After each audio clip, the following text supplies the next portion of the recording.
What is up, everyone? Welcome to HiFi Turtle, where we talk about everything audiophile. Today I'm talking about a pair of headphones. This is the Meze 109 Pro. It was sent to me by Meze for this review, and I have really been enjoying my time with these headphones. I've been a big fan of Meze products, mostly with their higher end stuff, the Empyrean or the Elite, which I did a review of a few years ago. But this is my first time really experiencing in depth the sub 1000 category when it comes to Meze's offerings. So yes, this is a sub $1,000 headphone. It comes in at $799 US. The 109 Pro features a 50mm dynamic driver that uses a combination of carbon fiber, cellulose, and beryllium to make up its cone. Although these materials are used in different capacities through the driver, so it's kind of gives this hybrid look, which is really interesting. The driver itself is also molded into this W shape that Meze says improves the sound delivery and dynamics of the driver. But while that driver is unique, the 109 is not unique in the fact that it is a Meze headphone, and that means that it is going to be extremely comfortable. If there's one thing that I've learned from trying the Empyrean and the Elite is high end does not have to mean low comfort. And Meze comes through once again with the 109 Pro into a very lightweight and extremely comfortable headphone to wear. And I think that's something that is very, very important when it comes to these headphones, because if it's uncomfortable to wear, you're not going to be wearing it very long. And honestly, you're not going to be very satisfied at the end of the day with your headphone. It features a self-adjusting headband, which I do like a lot because there's really no guesswork when you put these things on. It just sits and you forget it. The one thing I will say is that because of the metal rails that run over this headphone, there was a tendency every once in a while where if I did move my head or something like that, then I would get a little bit of a ting from the metal, but this was far and few between and was pretty rare because they do sit very comfortably and they don't feel unstable or not locked into position in any sense. The ear pads are a velour and what Meze says is a vegan leather combination. I will say this word vegan leather does irritate me a little bit because typically when companies say vegan leather, it's really just polyurethane or plastic or some other kind of cheaper material. So while the name vegan leather is kind of sexy right now, I would say based on feeling this, I do think that it is like a pleather or fake leather or polyurethane. Honestly, I don't take any points away really from the look or feel, but I just dislike the term vegan leather. But like I said earlier, we do have these metal rails, and then the ear cups themselves are made from a black walnut wood, which Meze says is sustainably harvested, and it just looks and feels really premium. I particularly like the bronze connector here with the Meze logo on it. I think that this little kind of twist they do with the metal looks really nice and just kind of adds to that overall premium feel and look to the product.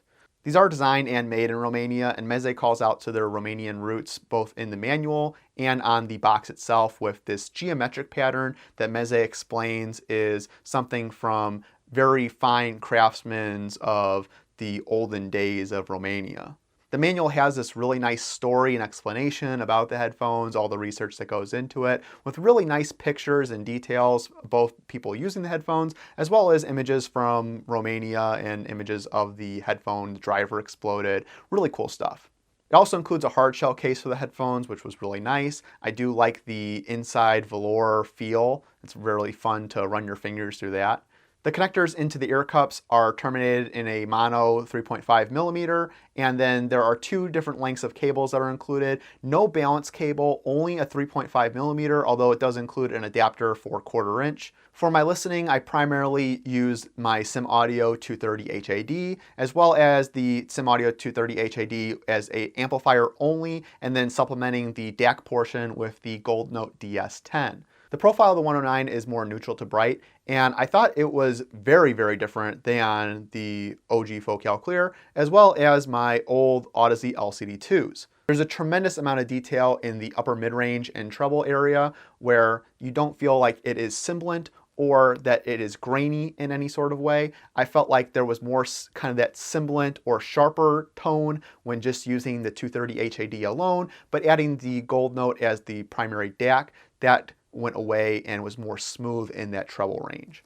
The mid-range is incredibly clear, the bass is authoritative, powerful, very satisfying, But what really got me about the 109 is how it images, and how it images drums and bass notes and little kind of fun percussion instruments in music. These days, while I am using my headphones for listening to music, I am primarily using my headphones for gaming.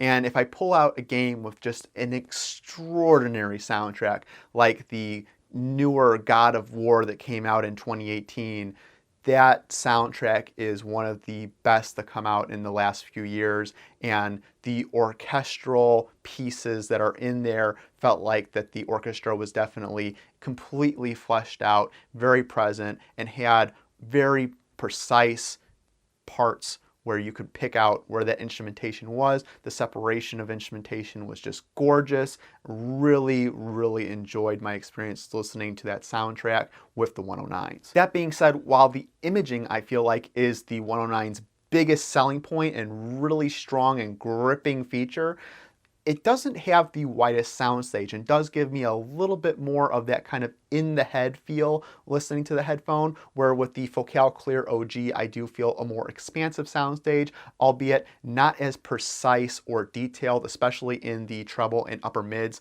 that the 109 has. I've been on this new hardcore kick as of late, so I've been listening to a lot of Better Lovers, Fugitive, Azidara, and wow, the 109 sounded amazing with those.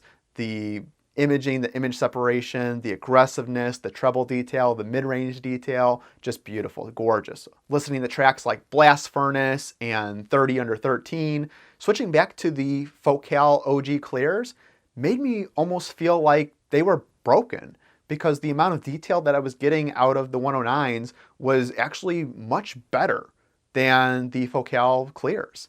And I love the Clear. It was my dream headphone for so long. I've had it for a long time now. And the 109, wow, just, and some tracks just reveal so much more and sound so much better. That being said, if we go to something that is more poorly recorded, I feel like it was kind of a toss-up over which one I preferred in that instance. Probably my most recent poorly recorded experience there is the new Poppy album, Zig. Very disappointed in that album, by the way. But time and time again, I found myself preferring the 109 over the OG Clear. And as a testament of how much I really like the 109, I will say that I've done a lot of reviews. I've taken a lot of products in. I do this quite frequently. And if I get a product in, I listen to it, I do the review, I put it in my system, I take it out of my system, I put it in my system, take it out of my system. Yeah, okay, great. The 109 really stayed in my headphone setup. I did not really switch back to the OG Clear because I preferred the 109 9 times out of 10. And I think as a testament, if I have a product in for review and it's something that becomes almost a mainstay in the system for the duration of that review, it's a really good product. And I'm telling you right now, it's $799. This is a really good product. I think that's going to do it for me. If it's not completely clear by now, I really, really enjoyed my time with the 109 Pro. And I'm going to put a link below in the description in the comments where you can buy the 109 Pro from Meze's website. It is an affiliate link, so it helps support the channel. If you do use that link to purchase it, I really, really encourage you to try out this headphone if you get a chance. I think I'm probably going to end up buying a pair myself, just based on my experience. I'm really grateful to Meze for sending me this product for this review to try out, and I'm excited to see what's in the future for them. I know they just released the Empyrean 2, which will definitely be on my radar when HiFi shows come back around, or if I get the chance to try it out before then. I hope you enjoyed this video. Make sure that you hit that like button, subscribe. It really helps me out, helps support the channel. There will be other links in the below to help support the channel as well. And like always, I'll see you in the next one.